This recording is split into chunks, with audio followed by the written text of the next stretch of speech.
은혜 많이 받았습니다.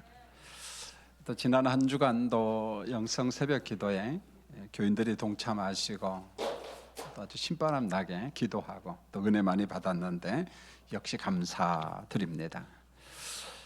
오늘은 제가 지난주까지 에베소서 설교를 하고 오늘은 좀 간증 설교를 하려고 그래요. 그리고 다음 주부터 제가 빌립보서 설교를 다시 시작하겠습니다. 사실 오래전부터 제가 이 본문을 묵상하면서 언젠가 기회가 되면 우리 교인들에게 간증 설교를 한번 해야겠다, 그렇게 준비를 하면서 원고는 정말 오래전에 준비를 했습니다. 그게 뭔가 하냐면은 우리가 늘상 예배 드립니다, 그리고 감사하잖아요. 근데 예배와 감사가 능력이구나, 저는 기적이다, 그렇게 체험을 했어요. 그래서 예배와 감사가 기적임을 꼭 간증 설교하고 싶었습니다. 그러면서 때가 되면 저도 이제 목회자로서 은퇴할 시기가 오잖아요. 보면은 제가 벌써 석간중앙교 온 지가 34년째 됐습니다. 오래됐잖아요. 보면은 그래서 저와 함께 사역했던 에스더 여전대원들이 다 80세가 넘으시고 일본은 또 하나님의 부르심을 받기도 하고 시간이 참 많이 갔습니다. 그래서 내가 언제 은퇴 결심 설교를 해야 될까 이렇게 좀 고민하다가 오늘 내가 좀 해야겠다. 왜 그런 거 하냐면은 제가 은퇴 설교를 한다고 해서 당장에 은퇴할 수가 없어요. 교회법과 노회법에 의해 가지고 대부분 은퇴를 준비하면 짧게는 1년, 길게는 2년 동안 준비 기간이 있습니다. 그래서 노예 허락을 받고 서류 접수하고 이런 과정이 굉장히 복잡합니다. 그래서 제가 오늘 설교를 하고 기본적으로 내년 4월 달까지는 제가 교회법에 따라서 석간중앙교 사역을 하고 그 기간 사이에 후임 목사를 좀 뽑으면 어떨까 해서 오늘 제가 설교를 준비를 했습니다. 우리 교단에서 목회자를 양성하는 학교는 사당동에 있는 총신대학교입니다. 특별히 신학대학원에서 훈련받은 사람들이 이제 목사 안수를 받죠.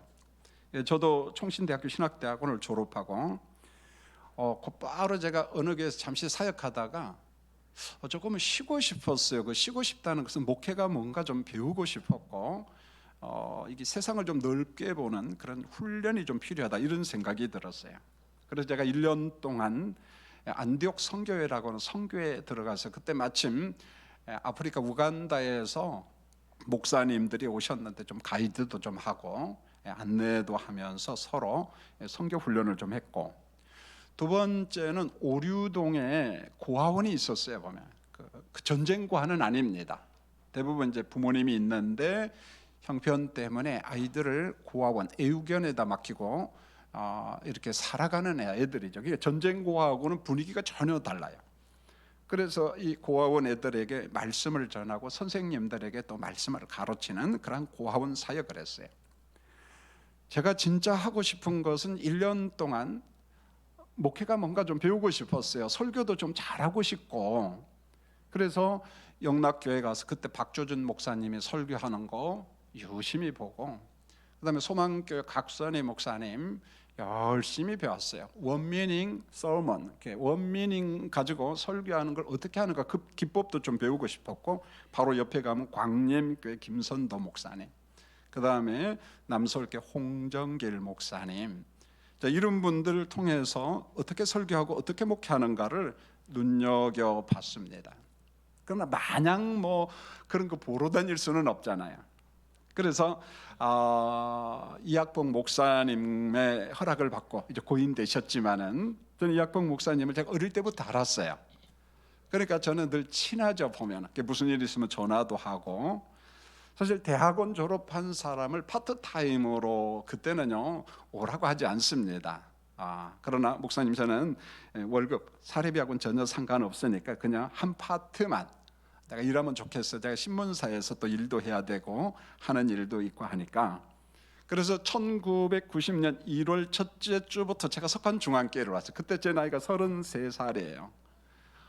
저한테 33살이라는 나이가 있었어요. 그냥 꽃다운 나이입니다.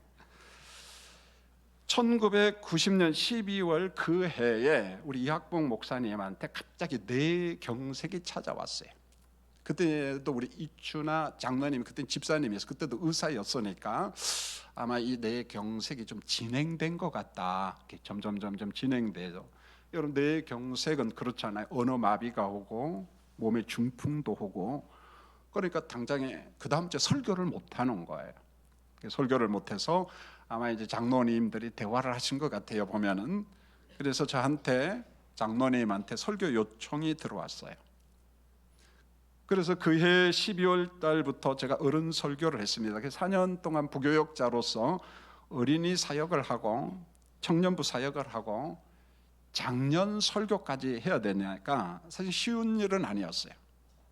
지금도 설교 한 편, 두 편 준비한다는 것은 온갖 정력을 다 쏟고 또 보고 그래야 되는데, 뭐 새벽 설교, 주일 설교, 신방 설교, 이런 다양한 설교를 한다는 것은 상당히 벅찼습니다. 그러나 이학봉 목사님 건강이 회복되지 않아서 이제 사임을 했어요.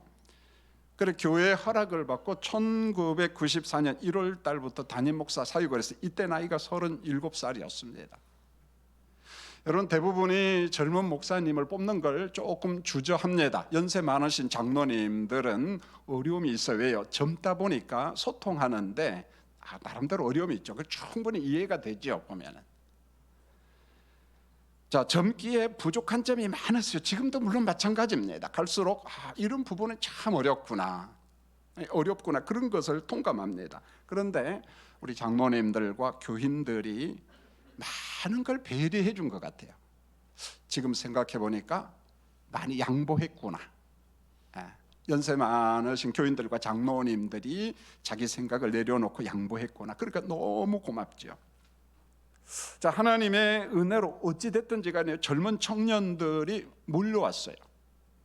이게 교회 성장의 동기부여가 됐습니다. 보면은. 그러다 보니까 청년 1부, 청년 2부, 청년 3부까지 이렇게 성장이 되는, 교회 성장의 큰 밑거름이 됐어요, 청년부가. 그런데 제게도 이 젊은 날에 목회 위기가 찾아왔습니다. 그게 뭐냐면 질병이었어요. 몸이 아팠습니다. 자, 건강의 위기를 은혜 가운데 극복했지만은, 그러나 전적으로 기다림이었어요, 기다림. 그래서 장로님들이 회복될 때까지 기다려준다는 이 놀라운 것, 제가 생각해도 너무 고맙고 감사하죠, 보면은. 그때나 지금이나 마찬가지고 제가 목회를 그만둬도 그 감사는 잊을 수가 없습니다. 어떻게 이렇게 기다릴 수 있는가? 참 고맙고 감사하죠. 그럼 제가 노예 가면은 노예 목사님, 장로님들이 저한테 인사가 이겁니다. 김 목사 잘 있었어요. 그게 아니고 건강 어때? 살았어? 이거였어요. 총회 가도 총회 아는 목사님들이, 자, 여기에서 난 말이야, 석관중앙교회 좋은 교회, 저도 거기에 동의제청합니다. 저도 동의제청합니다. 왜요? 한국교회 상황을 제가 누구보다도 잘 알잖아요. 오래오래 참고 기다려 줬습니다. 이게 노회도 알고 참 좋은 교회다, 칭찬을 많이 했습니다. 병과 싸울 때 가장 많이 묵상한 게 뭐냐면 하나님의 존재. 우리가 보통 철학에서 인식론이라고 이야기하는데 단순히 그런 개념이 아니라 실존적으로 정말 하나님의 존재, 그분이 어떤 분인가. 그리고 죽음을 묵상했습니다. 죽음. 자, 이때 제가 예배와 감사가 능력이며 능력을 뛰어넘어서 기적이라는 것도 이때 깨달았어요. 이론적으로 예배 감사 많이 알잖아요. 설교도 하고. 그런데 이론으로 국한된 것이 아니라 그 속에 하나님의 역사, 그걸 갖다가 저는 기적이다, 그렇게 지금 간증하고 싶어요. 자, 힘든 투병이었지만은 제가 가장 많이 깨달은 것은 이거였어요. 중증 환자들에 대한 이해, 그들이 얼마나 외롭고 고독 속에 있는가. 수술 환자, 중증 환자 회복이 안 되고 말기암 환자, 자, 이런저런 투병 생활하는 사람의 그 고독과 외로움은요, 상상을 초월합니다. 그래서 그들의 의식의 흐름 속에 뭐가 있냐면 자살 충동이라는 게 있어요. 죽고 싶어서 자살하는 게 아닙니다. 너무 아프니까 사업에 실패했어요. 부도 났습니다. 그러니까 철길에 뛰어 들어가고 싶은 그 마음, 그게 있습니다. 여러분, 건강한 사람은 여러분 이해가 안 되지요. 그래서 내가 혹시 죽으면은 이런 고통이 없겠지, 그런 충동이 있다는 거예요, 여러분요. 그런 충동이. 여러분, 제 설교 가운데 가끔 가다가 공감 능력 이 말을 하죠. 목사님 그런 추상적인 말은 좀 하지 말았으면 좋겠어요. 혹시 그런 분도 있을 거예요. 근데 저는 제가 경험했기 때문에 중증 환자나 환자들의 그 외로움, 그 고독을 제가 공감합니다. 느껴요. 그러면서 기도하면서 저절로 제 마음속이 눈물이 왈칵 나옵니다. 왜요? 이 사람이 지금 안고 있는 통증, 이 사람이 안고 있는 외로움, 그걸 제가 한눈에 다 알거든요. 보면은요, 얼마나 힘들다는 거. 그래서 제가 공감 능력, 공이라는 말은 함께 공, 한 가지 공, 마음을 함께 한다는 거, 그걸 제가 알아요. 물론 병은 정말 고통스러워요. 지금도 그때를 회상하면서 몸이 부르르 떨립니다. 이렇게 아프면은 난 못 살 것 같다라는 그런 생각이 들어요. 여러분, 1절을 한번 잘 보십시오. 가나라는 동네에 혼인이 있었어요. 혼례. 그런데 이것을 예수님이 초청받았습니다. 여러분, 이게 단순한 게 아니에요. 결혼은 하나님께서 인간이 타락하기 전에 주신 복인데, 그 결혼의 정당성을 예수님이 인정하는 거예요. 만약에 결혼의 정당성이 없다면 예수님 여기 안 가야 돼요. 근데 예수님이 가서서 기적도 베풀어집니다. 결혼의 축복에 대해서 예수님이 선포하는 거예요, 보면. 여러분, 계시록 19장 9절을 보면은 천국을 어린 양 혼인잔치 이렇게 비유를 합니다. 여러분, 많은 비유가 있을 것 아니겠어요, 상징. 그런데 완성된 하나님의 나라를 결혼잔치로 비유한다는 게 뭔가 아주 특별하잖아요, 보면은. 그래서 오늘 말씀에 나오는 가나 혼인잔치와 완성된 하나님의 나라를 어린 양 혼인잔치, 천국잔치로 비유하면서 말씀했는데, 이걸 한번 연결 한번 시켜보십시오. 여기서 가나 혼인잔치 기적을 베푸시는 예수님, 어린 양 예수 그리스도께서 만왕의 왕으로 계시는 그 하나님의 나라, 이 가나 혼인잔치와 완성된 천국잔치가 주는 진리가 있는데, 그게 뭔가 하냐면, 이제 지상교회를 보세요. 우리가 지금 예배드리는 이 땅의 교회, 땅의 교회는 어떤 곳이냐? 천상교회의 모형으로 등장을 합니다. 완성된 하나님의 나라의 그림자예요.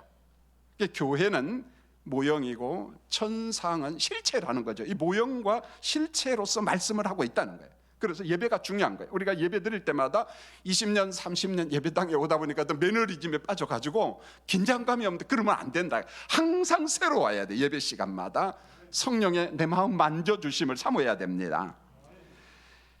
이러한 방법을 하나님이 주신 거예요. 땅에서 예배 드릴 때마다 천국을 경험하라, 천국을 맛보라, 그런 거예요. 어린 양 혼인잔치를 경험해봐라, 이렇게 말씀한 거예요. 1997년 1월부터 제가 몸이 아프기 시작했어요. 1997년 7월 29일 금요일 밤입니다. 생생합니다. 도무지 견딜 수가 없어서 이제 난 더는 목회할 수 없겠다 해서 교회를 떠났습니다. 제 아내와 두 자녀, 지금은 다 장성한 자녀죠. 그래, 갈 곳이 어디 있어요? 그때도 너무너무 젊었는데. 그러니까 뭐 사택 떠나면은 갈 곳 없죠. 그래서 마침 그때 저희 형님이 동대문 제일교회 담임 목사였습니다.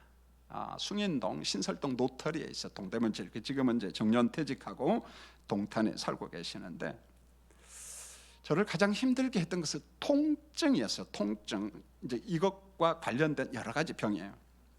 제가 조금은 앉아 있을 수 있어요. 일어서면 조금 덜합니다. 근데 누우면은 10배 통증이 와요. 10배. 전신 통증입니다. 그러니까 이게 왜 그런가 보니까, 누우면은 신경이 전 몸에 다 눌리는 것 같아요. 그러니까 눕지를 못하는 거예요. 누워야 잠을 자잖아요, 보면은. 그래서 제가 꼬박 2달 동안 잠을 못 잤습니다. 몽롱하고요. 한 주, 2주가 아니에요. 한 달이 아닙니다. 그래서 그때는 안기부 옆에 사택이 붙어 있었는데 옥상에 올라가서 하나님 10분만 자게 해주세요. 나중에 5분으로 줄었어요. 5분만 자게 해주세요. 나중에 있다가 깜빡 잠 좀 자게 해주세요. 그만큼 저는 너무 힘들었어요. 그래서 감당할 수가 없어서 이제 우리 김영미 권사님이 그때는 집사님이었습니다. 상계백병원의 마취과 수술센터에서 수술 환자를 관리했습니다. 마취과 교수들이 참 많은데 한 교수님이, 제가 이름은 모르겠어요. 참 너무 고마우신 분인데 자기 동생이 서울대 공대를 나오고 미국에 유학 가가지고 미국서 목사 안수를 받은 거예요. 그러니까 너희 교회 목사님 이렇게 모시고 오라고, 내가 한번 보겠다. 그 통증 어느 정도 심한지 우리 클리닉스 한번 해보자. 근데 이 방법 저 방법 하다가 안 되니까 나중에 따는 여기 척추에다가 한 30cm 되는 주사기가 있더라고요. 긴 거. 그걸 심더라고요. 그리고 여기에다가 통을 달아요. 그리고 저는 이제 아침에 약통에 마취약을 받으러 가는 거죠. 24시간 약이 계속 들어가는데 효과가 없는 거예요. 더 힘들어요. 감당할 수가 없고. 여러분 계속해서 잠을 못 자니까 여러분도 똑같을 겁니다. 잠 못 잔 사람은 자고 싶은 게 소원이거든요. 근데 제 경험에 한 3, 4일 못 자면 일주일 되면 잠이 와요. 저절로. 그러나 완전 저처럼 호르몬이 고장이 나면은, 세로토닌 장애, 세로토닌 분비가 안 되니까 저는 수면 기능이 없어져 버린 거지, 몸에서. 잠을 못 자는 거죠. 오후 3시쯤 되면은 제게 막 두려움이 엄습해 와요. 오늘 밤에는 어떻게 보낼까? 그게 참 걱정이고 무서웠어요. 하나님, 제게 잠시라도 잠을 좀 주세요. 기도 제목이 이거였어요. 잠시라도 잠을 주세요. 그러나 간밤도 한숨을 못 자고 이리 뒤척 저리 뒤척. 여러분 고통당하는 욥의 그 기사가 나오잖아요. 욥기. 그게 다 그게 와닿아요. 아침에 여러분 그때 안기부가 막 오픈했기 때문에 나무가 엄청 많았습니다. 막 새들도 많고 아침에 새들이 막 지저깁니다. 저는 그 새를 보면서 울었어요. 원망했어요. 참 새야 넌 잘 잤니? 나는 간밤도 한숨도 못 잤다 한다. 꽤 서러워요.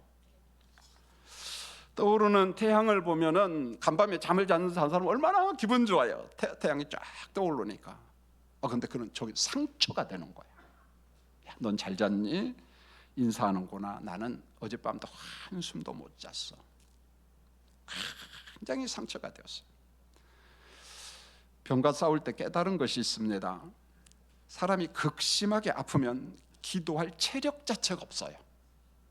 힘이 없어요. 아예 힘이 없습니다. 여러분 중환병으로 혹시 여러분의 가족과 우리 교인들 가운데 탄식하는 사람 보고 기도 안 한다고 판단하지 마세요. 제가 왜 이야기를 하냐면 은혜 받은 사람일수록 자꾸만 그쪽으로 가요.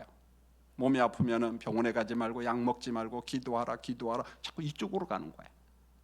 맞지만은 또 안 맞아.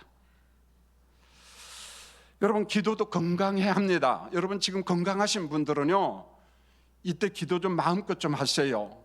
몸이 많이 아프면요 여러분 기도하고 싶어도 못해요. 못합니다. 이때 제가 절절히 깨달은 게 믿음하고 감정이 전혀 다르다는 거예요. 믿음하고 감정이 전혀 달라요.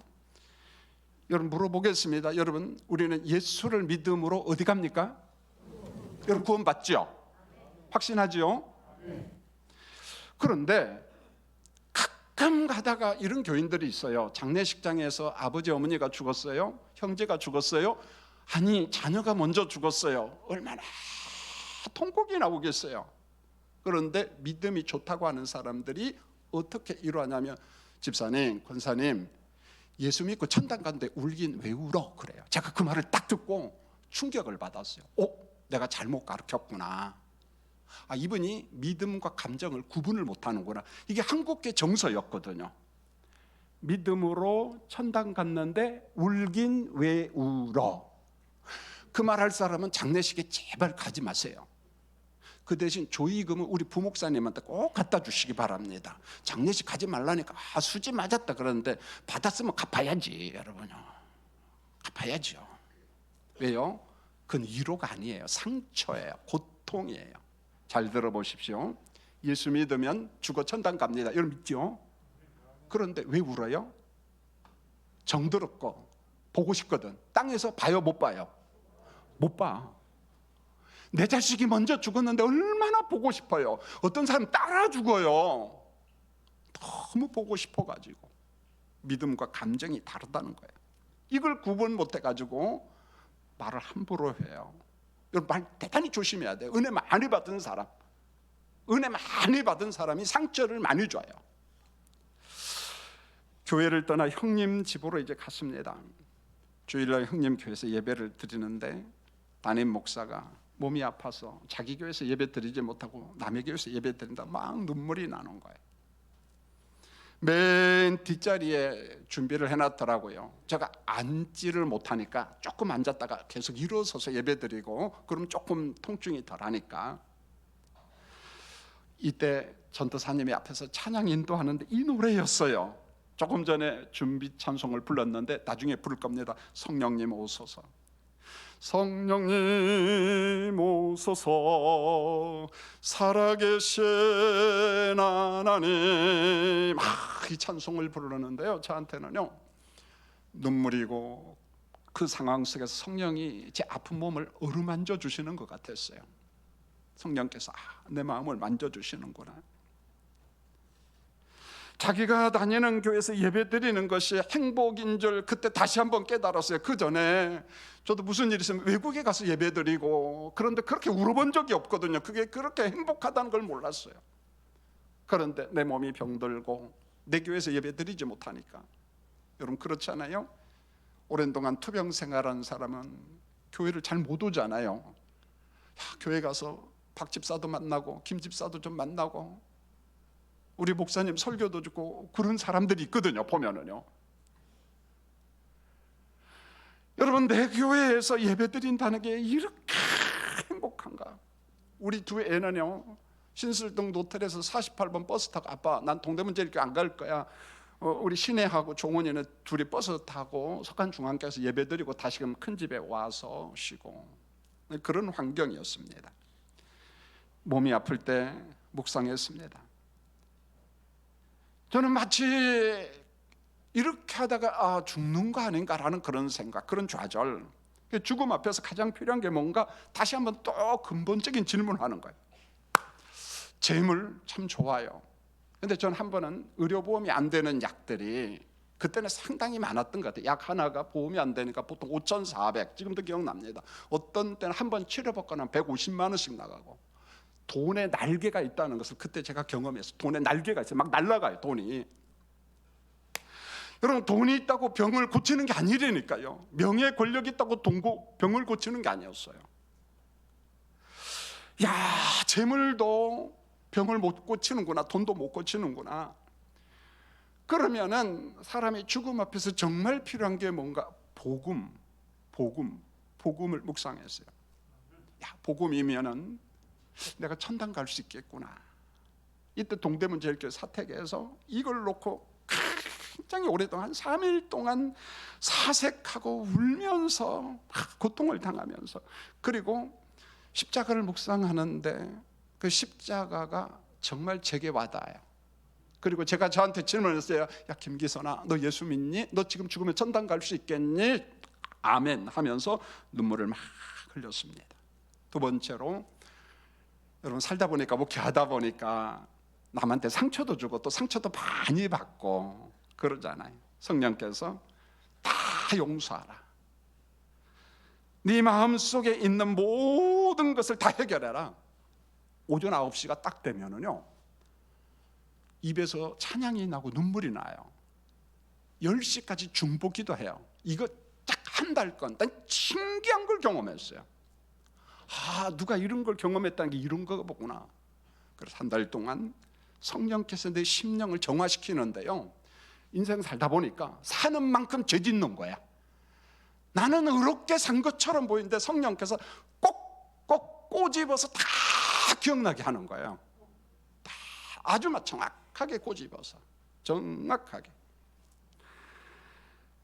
눈물로 기도하면서 마음에 죄를 회개하고 이때 결심한 게 이거였어요. 진리가 아니면 다 양보하자. 교회에서 대부분 장로님 목사님들 싸우는 게 자존심 싸움이거든요. 아무것도 아닌 거 싸워요. 진리 복음 가지고 싸우는 거 못 봤어요. 내가 하나님 한 번만 저한테 기회를 주신다면 정말 의미 있는 삶을 살고 싶고 좋은 목회자가 되겠습니다. 그때 결심한 거야. 그리고 제 마음속에 미움이 사라지는 거예요. 놀랍대요. 보니까요. 지금도 조금 모난 사람이 좀 상처 줄 만한 사람이 있어요. 그런 말들이나 행동이 하나도 안 묘, 이뻐, 놀라워요. 그렇다고 와서 상처 주지 마세요, 여러분. 신기합니다. 놀라운 경험을 했어요. 통증으로 이제 잠을 잘 수가 없자 자꾸 막 망가지니까 제가 13개 과를 가서 10개 과를 가고 차트에 제 병명이 13개였어요. 13개. 제가 찾아간 과는 하나도 없어요. 이 교수님이 이과 가라, 안과 가라, 소화기 내과 가라, 뭔과 가라, 저과 가라, 그냥 가는 거예요. 보면. 이제 마지막에 목사님 신경정신과로 가십시오. 제가 거부했어요. 난 정신병 안 걸렸다고. 아니 목사님 정신병 걸린 사람만 갑니까? 목사님 지금 몇 달째 못 자고 있는데 다른 장기 다 망가지니까 빨리 가요. 그래서 갔습니다. 그래서 이야기한 게 그 세로토닌 증후 장애, 호르몬 체계가 고장이 나니까 수면 주기가 없어져 버린 거예요. 없어졌어요. 이어서 1997년 12월에 허리 수술을 받고 그 다음에 목 수술을 또 받았습니다. 18개월간 대학병원에서 재활 치료를 받아요. 재활의학과. 그때부터 교수님하고 너무 친해요. 그 교수님 딸도 신해, 우리 딸도 신해. 네. 대학도 둘 다 이화여대, 이화여대학원 둘이 동문이야. 그러니까 너무 가깝게 지냅니다. 그래서 저를 한 18개월 동안 재활의학과 소속 물리치료실에서 치료를 받았습니다. 이때 제가 범사에 감사라 이 말씀을 붙잡기 시작했어요. 많이 울었습니다. 성경을 읽다가 범사를 검정 사인펜으로 싹 지웠어요. 하나님 나 도무지 범사에 감사라 이게 좀 안 됩니다. 내가 이 설교 엄청나게 많이 했는데 제가 이렇게 몸이 아플 만큼 제가 어떤 과실이 있습니까? 하나님 좀 알려주세요. 목회하는 중에 경희대 응급실 진짜 많이 실려갔습니다. 많이 실려갔습니다. 탈진이 오고 번아웃가 오고 병이 오고 특별히 응급실에서 하는 이 전전기관이 제가 고장이 났거든요. 어지럼증이 오면은 제 속에 있는 게 다 나와야 돼요. 그러니까 약 가지고는 안 돼. 응급실에 가면 6시간 동안 안정제를 막 집어넣습니다. 막 집어넣는 거죠. 한없이 울면서 이런 투병 생활을 하는데 제 마음속에 이게 들어요. 왜 하나님이 범사에 감사라고 했을까? 이해가 안 되는 거예요. 감사가 그래도 하나님의 뜻인가 보다. 정말 감사라 이 말이 안 나오는데 그래서 제가 울면서 좌우지간 감사합니다. 그러니까 되게 서럽대. 좌우지간 감사합니다 하면서 막 울면서 너무 서러웠어요. 근데 저는 감사가 기적이라는 것을 이때 깨달았어요. 생생합니다. 1998년 7월 어느 날부터 내 마음이 막 새로워져요. 막 자신감이 생기고 1년 7개월이 지났는데 이 마음이 딱 오대요. 빨리 낫고자 하는 마음이 싹 없어져 버리는 거예요. 그러다 보니까 조급함이 없어져요. 그게 뭐냐? 현실을 수용하자. 난 환자다. 나 수술 2번 했다. 난 통증 때문에 고통한다. 난 잠도 잘 못 잔다. 이걸 생각하니까 자꾸 속상한 거야. 그런데 이걸 다 수용해 버리는 거야. 오, 근데요, 신기하대요. 마음속에 작은 감사가 막 쏟아져 나오는데 조금만 걸어도 감사하고 먹어도 감사하고. 제가 목 수술은 해야 되느냐 말아야 되느냐 석세일 교수님이 막 고민했어요. 그런데 목사님 이건 버티면 2년 후면 회복이 되니까 여기는 하지 맙시다 그러더라고요. 여기도 하고 여기도 하는데 여기까지 하면은 감당을 못할 것 같다. 그래서 막 버텼습니다. 그분이 만든 장비를 달고 막 열심히 이렇게 치료도 했는데 조급한 마음이 사라지니까 눕는 것도 감사하고요. 조금씩 눕기 시작했어요. 제가요. 통증이 와서 못 누웠는데 조금씩 눕기 시작하고 모든 게 감사였어요. 모든 게 감사했습니다. 그때 겉으로는 치료 효과가 없는데 마음으로는 이게 지금 치료되고 있구나, 그걸 막 느끼기 시작했어요. 제가 마음속에 얼마나 기뻤는데, 하나님 이게 기적인가요? 그랬어요. 이게 기적인가요? 기적인가요? 여러분, 하나님의 은혜가 아니면 오늘 주일 예배 못 와요. 못 걸어 다녀요. 신경 조금만 눌리면은요. 저는 하반신 마비, 전신 마비 환자를 봤거든요. 물리치료실 받으러 가면은, 그때는 그랬어요. 내가 최고 환자가 됐어요. 근데 어느 날 그래, 침상에 누워서, 그래서 물리치료실장이 순복음교회 집사님이었어요. 집사님, 저분이 뭐라고 해요? 그러니까 목사님, 이분이 강원도 사람인데 누워서 일어나지를 못합니다. 이게 집에 가고 싶어 그 말이라는 거예요. 확 눈물이 쏟아져. 얼마나 가고 싶을까? 얼마나 가고 싶을까? 그때 난 환자가 아니구나, 막 자신감이 생기고 적극적으로 치료를 받고 감사하고. 여러분, 감사 안에 기적이 있다는 것을 그때 알았어요. 여러분, 정말 부탁합니다. 내가 조금 걸을 수 있는 것도 감사하시고요, 먹을 수 있는 것도 감사하세요. 여기가 보니까 막 손이 떨려서 제가 밥을 못 먹었어요. 물 말아서 후루룩 넘겨요. 다 흘리니까. 못해요, 이 젓가락질을. 여러분, 예배 시간에 주무시는 분들은 다음 주에 감사헌금 하시기 바랍니다. 저는요, 집에서도 못 자는데 예배당에만 오면 주무신다는 게 너무 감사해요. 하나님, 제가 수면제 약입니까? 푹 주무시게 했어요. 절대 저는 예배당에 눈 감은 사람 때문에 상처 안 받아요. 옆으로 넘어져도 상관없습니다. 그런데 다른 사람한테 상처받아요. 왜? 그 사람한테는 안 통하거든. 보면은 이 불면의 고통을 제가 압니다. 여러분, 제가 오늘 새벽도 12시 반에 일어났어요. 지금까지 눈 뜨고 있어요. 여러분 같으면 못 지냅니다. 근데 저는요, 남들보다 책을 더 많이 읽어요. 저 2달 동안 책 300, 500페이지, 600페이지 10권 읽었어요. 많지 않아요.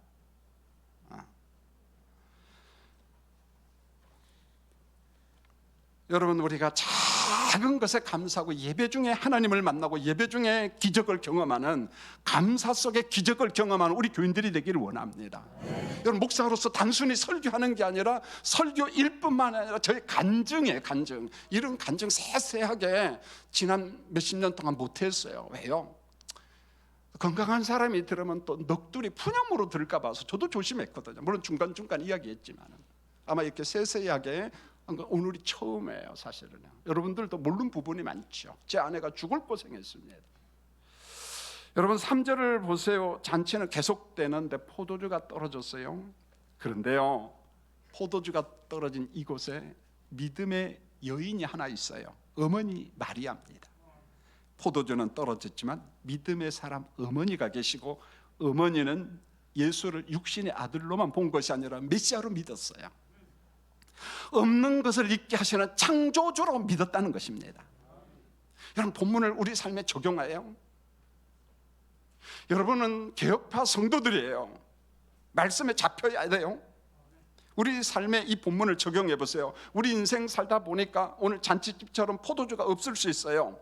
건강을 잃을 수 있어요. 사업에 부도맞을 수가 있습니다. 있는 재산 다 날릴 수도 있어요. 그건 현실이에요.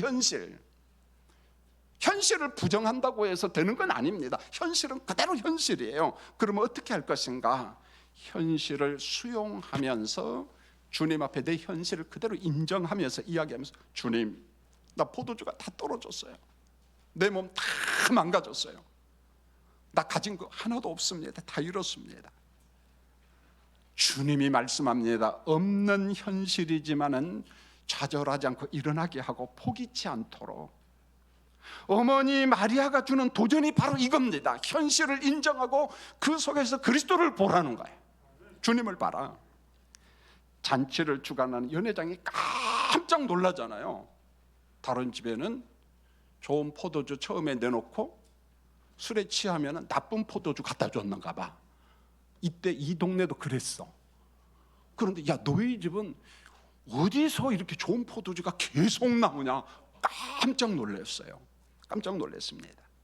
6절을 잘 보세요.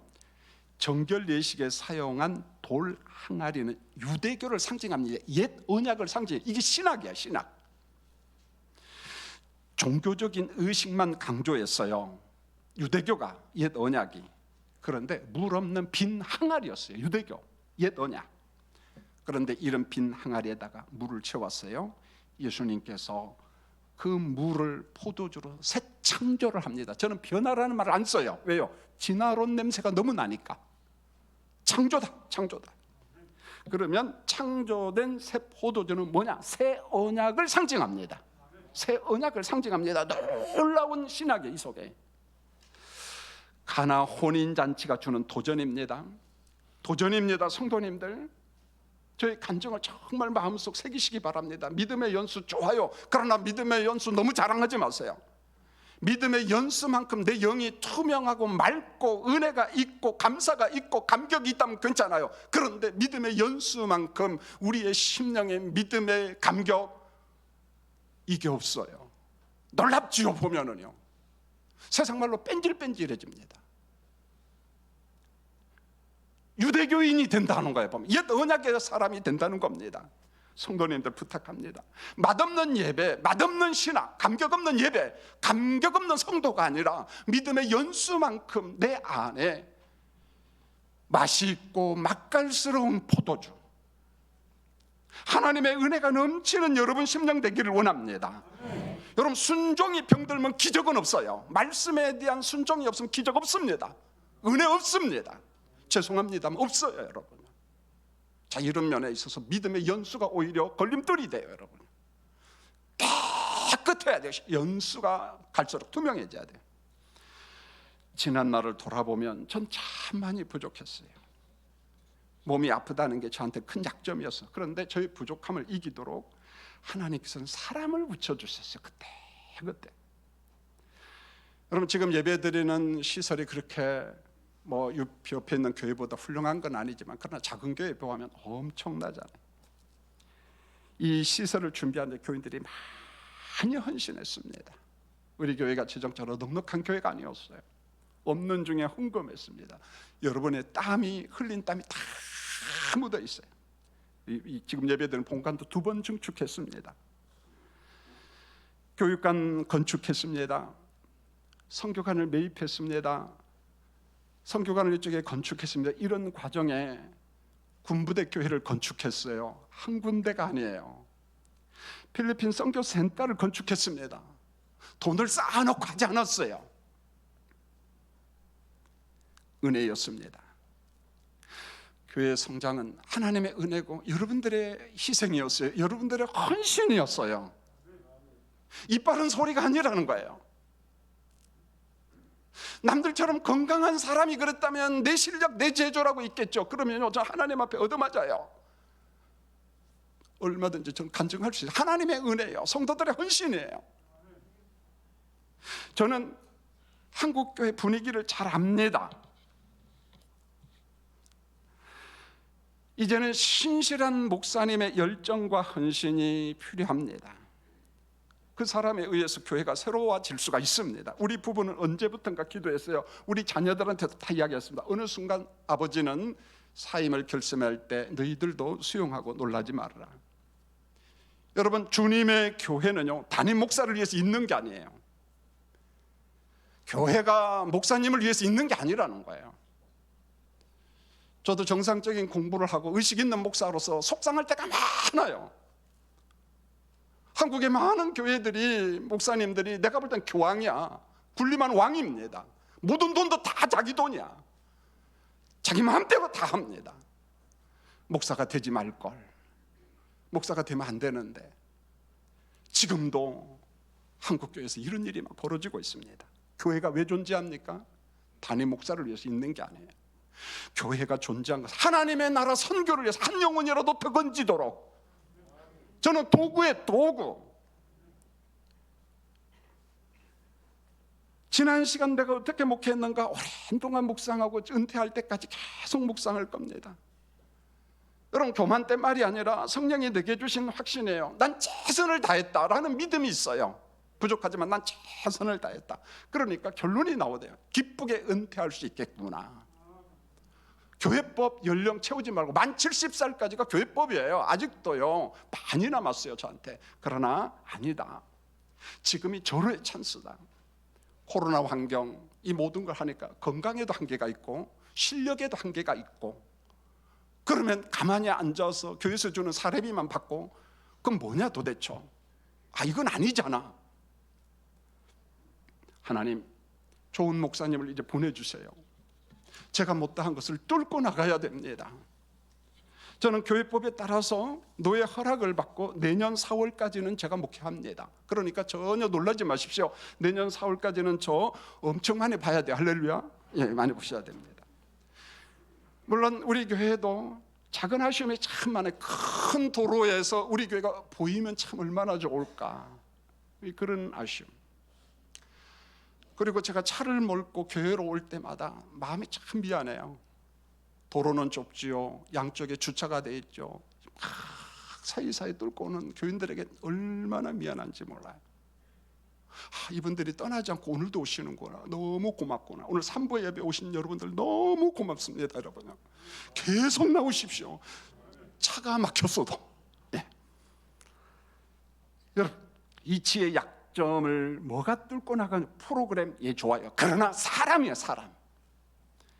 능력 있는 인격 좋은 목사님, 그리고 우리 교회 장로님들, 우리 교인들과 연합하면 어떤 환경도 극복할 수가 있어요. 할렐루야. 어린 학생들과 젊은 청년들과 교인들의 삶의 질을 높이는 데 자신을 던질 목사님. 여기는 어떤 것을 이용하면 안 돼. 교회를 정치적으로 이용하면 안 돼. 저는 너무 싫어요, 그런 거예요. 그런데 한 가지 부탁합니다. 담임 목사 리더십이 교체하는 그 기간은 원수 마귀가 날뛰는 시간이야. 좋다, 이상한 말도 자꾸 만들어 놓고 별소리 다 만들어요. 저는 압니다, 교회 주변에서 일어나는 일을. 여러분 기도하십시오. 지도자가 바뀌는 그 기간 동안 1년 동안 기도해 주시기를 원합니다. 다음 주에 중보 기도팀 24명 모집 광고가 나갑니다. 선착순에 미루지 마세요. 기도해 주십시오. 이제 설교를 마치려고 합니다. 빈 항아리의 물을 포도주로 재창조하신 예수님, 사랑하는 성도님들 부탁합니다. 제 간증입니다. 예배 중에 하나님의 능력 경험하기를 원합니다. 감사합니다, 감사합니다, 좌우지간 감사합니다. 그 고백과 함께 그리스도를 경험하기를 원합니다. 기적을 경험하기를 원합니다. 병 고침을 경험하기를 원합니다. 예배 중에 경험하십시오. 예배 중에. 여러분, 우리 교회는 예수님의 교회입니다. 어느 한 사람의 교회가 아니에요. 담임 목사 교회가 아닙니다. 우리는 착각하면 안 돼요. 일부에 개척해서 궁궐 같은 교회를 만든 사람 보십시오. 모든 게 자기를 위해서 존재하는 것처럼 착각 속에 살아가는데 하나님 앞에 엄청나게 죄를 짓고 있는 겁니다. 사랑하는 성도님들, 목회자를 섬겨주시고 교인들을 섬겨주세요. 그러나 석간중앙교회는 누구의 교회가 아니라 주님의 교회입니다. 여러분, 주님의 교회를 지키시고 주님의 나라 확장에 쓰임받는 석간중앙교회가 되기를 예수님의 이름으로 축원합니다. 여러분, 조금 전에 불른 찬송가 우리 한번 일어서서 힘차게 찬송하면서 담임 목사 거체 기간에 성령님 오소서, 성령님 오소서, 능력을 부어주소서, 이 찬송하면서 저와 같이 남은 1년여 동안 기도해 주시기 바랍니다.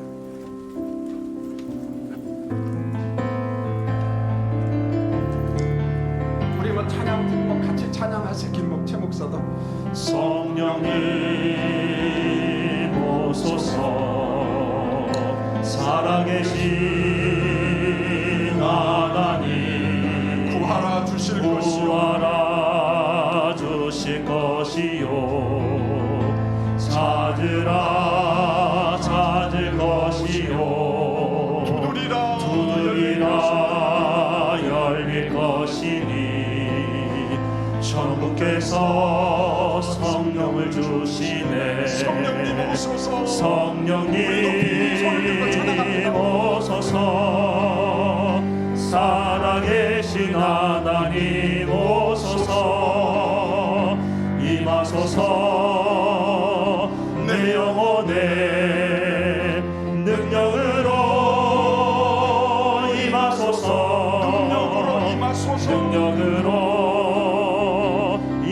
임하소서. 내 영혼에 임하소서. 성령님 오소서. 살아계신 하나님 구하라 주실 것이요 찾으라 찾을 것이요 두드리라 열릴 것이니 천국께서 성령을 주시네. 천국께서 성령을 주시네. 성령님 오소서. 살아계신 하나님 오소서. 임하소서. 내 영혼에 능력으로 임하소서. 능력으로 임하소서. 내 영혼에 내 임하소서. 영혼에 임하소서. 기도 한번 하겠습니다. 하나님 우리 아버지, 주님이 피로 세우신 석관중앙교회입니다. 정말 가난한 동네였어요. 많이 발전했습니다. 교인들을 불러 모아주시고 없는 가운데도 건축하고 선교했어요. 선교센터를 건립하고 군부대 교회를 건축했어요. 돈이 많고 여유가 있어서 한 게 아닙니다. 가난한 교인들이었어요. 우리 교회를 써주신 하나님, 이제 때가 되매 저도 나이가 들고 이제 은퇴할 시기가 되었습니다. 하나님, 주님의 교회 좋은 목사님을 보내주시옵소서. 우리가 하고 싶은 것은 사도 바울처럼 한 영혼을 건지는 그 일입니다. 하나님 앞에 헌신한 목사님, 그리고 우리 장로님들, 우리 교인들 연합하여서 환경적 요인의 약점을 뛰어넘게 하시고 우리 교회를 써주시옵소서. 우리 교인들을 써주시옵소서. 예수님의 이름으로 기도합니다. 아멘. 앉아주시기 바랍니다.